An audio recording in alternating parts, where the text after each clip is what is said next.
Today's video is a brief tour of the exterior and interior remodel of our little house with plenty of before and after comparison shots. In June of 2015, I found a sad little house with an overgrown yard. It was only 1,623 square feet, but I knew this was the one. 3 weeks later, we were the proud owners of this 80-year-old cinderblock house with two awkward additions, leaky windows, filthy walls and carpets, a hole in the bathroom floor, and no central air conditioning. Join me for the ongoing saga of how we transformed this nightmare into our dream cottage. This is what the house looked like when we purchased it. A closer inspection revealed peeling paint on the crooked little porch and bizarre seams in what was obviously an amateur vinyl siding job. But at least it covered the cinder block. The yard, front and back, was totally overgrown, but I recognized what I was looking at. The most amazing collection of plants that must have taken decades and thousands of dollars to accumulate. But the yard was out of control, crowded, lacking structure, and buried under plant litter. This is the deck, which is still on the to-do list. But a little tease, remember this door. This is what greeted me when I entered the house. The carpet was a greasy, greenish gold mess. The walls were filthy and full of hundreds of picture hooks and nails. The upstairs window air conditioner had leaked, damaging the plaster on both levels. And I hate the look of hot water baseboard heat.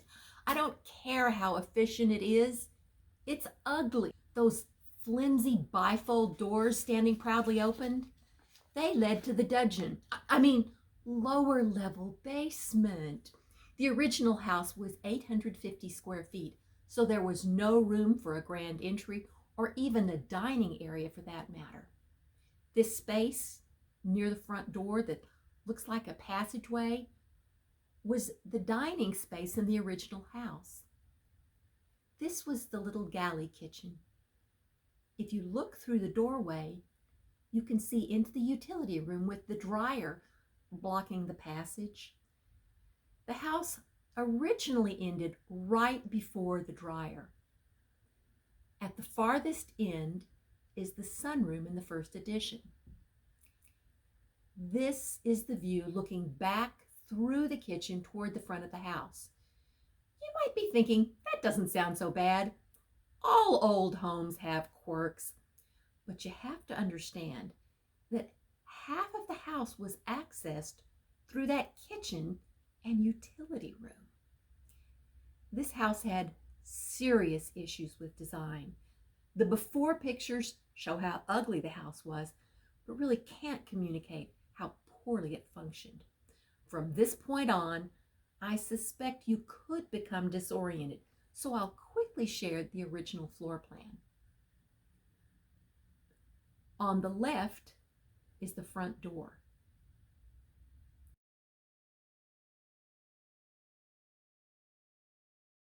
Here, under the stairs, is where we cut through the back of the original house. This is the toy dining spot. The old kitchen. This wall here is where the original house ended. The weird utility room with the dryer, the stinky workshop that smelled like fertilizer, and the sunroom with the washer were likely the first addition to the house. Weird, I know, washer and dryer 15 feet apart. The room identified on this floor plan as the study and the main floor bedroom and bath were probably the second addition. Now I'll show you the rest of the main floor. This was the sunroom, the best space in the house, sunny with beautiful views of the garden. But the fake wood paneling, fake wood flooring, cheap aluminum siding, and the stroll through the utility room didn't exactly enhance the room's features. For the sake of clarity, I will call the study the red room. Why, you ask? Well, the better question is, why would anyone do this? The main floor bedroom had a window air conditioner unit, and all the windows had bad seals, meaning that you could not see out of any of the windows. I'm a window person, so that drove me crazy. The main floor bathroom photographed exceptionally well. In reality, it was an amateur installation that needed to be completely redone. And I suspect most of you are watching this because you thought the after picture was interesting, noticing my decorating more than my design. Decorating is the pretty part, but if the design is weak, no amount of pretty decorating can save a space. Design is the underlying coordination that determines how spaces work together and function. Design terms like lighting, HVAC, furniture layout can sound boring, not as much fun to look at. As ugly as the house was, both inside and out, the floor plan was the most important challenge to solve. About 100 cinderblock houses, originally identical to this one, were built in this neighborhood at the beginning of World War II for the servicemen who would be working at the new Pentagon, a short bus ride from here. This is one of the less expensive parts of Arlington, so these houses are constantly being remodeled, added on to, or knocked down. Lucky for me, about 3 months before this house went on the market, I had been to an open house just down the street. That house had been added on to and remodeled, and a new doorway had been opened under the stairs. So I knew what needed to be done. Here's the new floor plan. Again, front door on the left, new wall with a new door between the living room and the library. The library, the powder room, laundry room, small, but at least the washer and dryer are next to each other. A new opening under the stairs. Open space combining the old workshop, old sunroom, and the red room, where we now have the kitchen, dining area, and family room, and the main level bedroom and bath. Now we'll see all the after pictures, before and after. You can see how a new stone exterior and front porch totally changed the exterior. To give the house a French cottage feel, we replaced all the old double-hung windows with casement windows. The windows throughout the house were old double-pane windows with broken seals. These 3 changes were our biggest expense. I reused the shutters, added window boxes, and tweaked the landscaping. The season is still early, so don't judge the window boxes. And yes, we did remove a small window, but that solved 2 problems upstairs that we'll talk about in a later video. We installed a curving walkway that actually makes our home wheelchair accessible while adding style. The overgrown garden we first encountered has become a stunning yard. At the end of every video, we will be sharing pictures from the garden.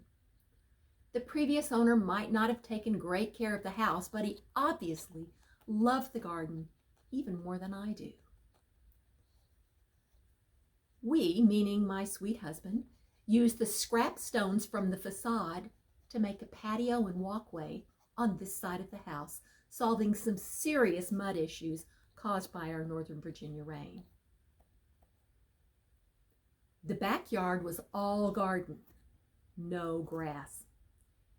We've added lots of hardscape to tame the space and make it usable. We continue to work on fun projects back here. Now I'll walk you back to the front yard so we can enter the house properly.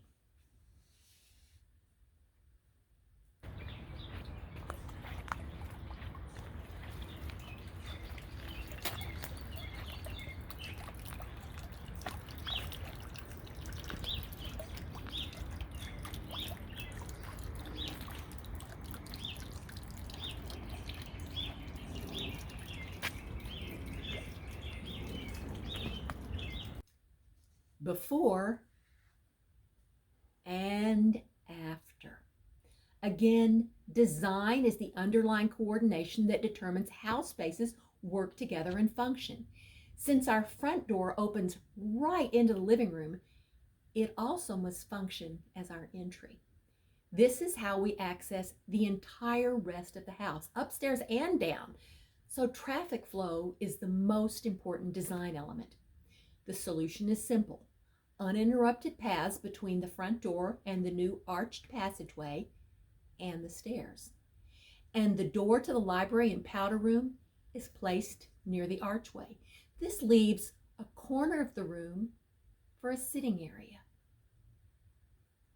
I would love to be able to tell you we rescued beautiful hardwood floors from under the carpet, but someone had installed peel and stick vinyl squares on the original oak floors probably 60 years ago. You'd think the glue would have dried out in all that time, but no. Let me just say, if a fuzzy animal had stumbled onto that stuff, it would have been there for life. The hardwood floors were so damaged that they had to be replaced, which was for the best since the rest of the house had a variety of floor coverings, and this was the least expensive way to create uniformity. The new archway allows us to enter the additions to the original house that were already existing when we purchased, but could only be reached through the old galley kitchen and then through the utility room. We punched an opening through the wall under the stairs, then knocked down a whole wall. Remember the door we saw on the deck?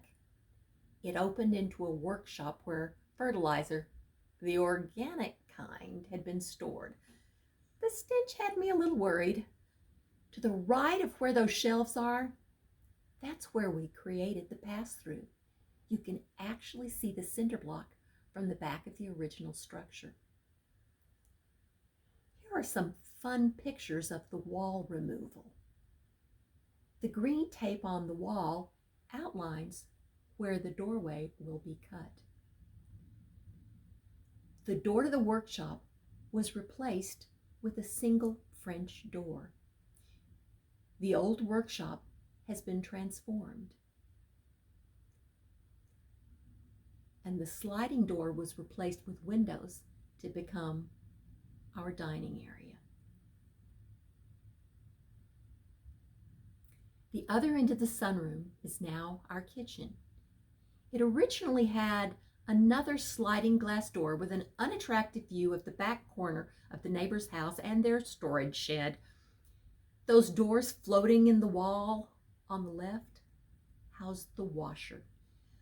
But these windows had great natural light that I didn't want to lose. This shelf was my solution and one of my favorite features in the house. A part of the old utility room became a small pantry and a spot for the fridge. The kitchen is the place in our house where visitors stop and stare, especially people who work in the building trades. We have a fun video that just looks at the kitchen. We'll provide a link to that video at the end. The next big change came when we removed the wall between the sunroom and the red room.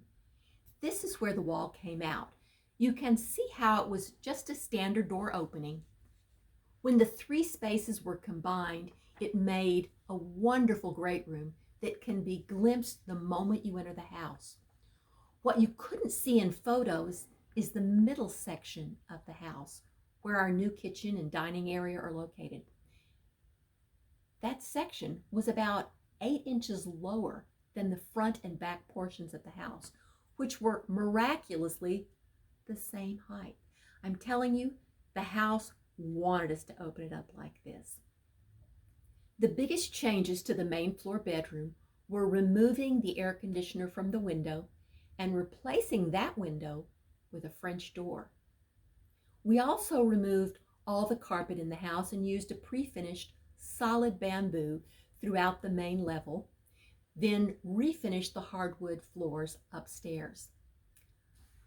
I'll give you a glimpse of the bathroom. The biggest change is obviously the new shower. When we do a video on wheelchair accessible features, I'll give you a closer look. But don't judge. This is still a decorating work in progress.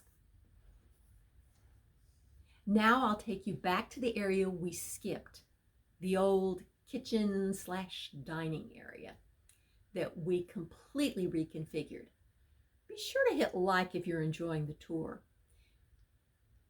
This was the view from the foot of the stairs looking toward the front door. This is that view now. We moved the doorway and added a pocket door that allows the room to be a bit more private. I love books, so I must have a library. Through here is our powder room. I love the tiles and the tiny granite sink. In a future video, I'll give you a closer look at this space. Behind these two short doors is the laundry room, functional but not fancy. If all we needed to do was clean up the house and yard, put down new flooring, paint, maybe remodel the kitchen or the bathrooms, then start the decorating, that would have been nice, but the house would probably have cost a lot more, and we would have missed the part I enjoy the most, tackling the design challenge. If you have serious design problems, take your time to come up with the best solution. Consult a professional if you're not sure how to solve an issue, but don't discount your own ideas. The issues in your home will be different than mine, but give yourself permission to arrange furniture in unexpected ways, not how the previous owners did it. Use a room in a new way that suits your lifestyle, not what the architect said. Draft an old piece of furniture into new and unexpected service. And see potentials when others see a lost cause. Hit subscribe if you want to see more of how I decorate our home, our DIY projects, past and present, our garden as it changes through the seasons, and so much more. Let me know in the comments section what you're most eager to see next. The most creative solutions and the best stories begin with the biggest challenges. See you next time.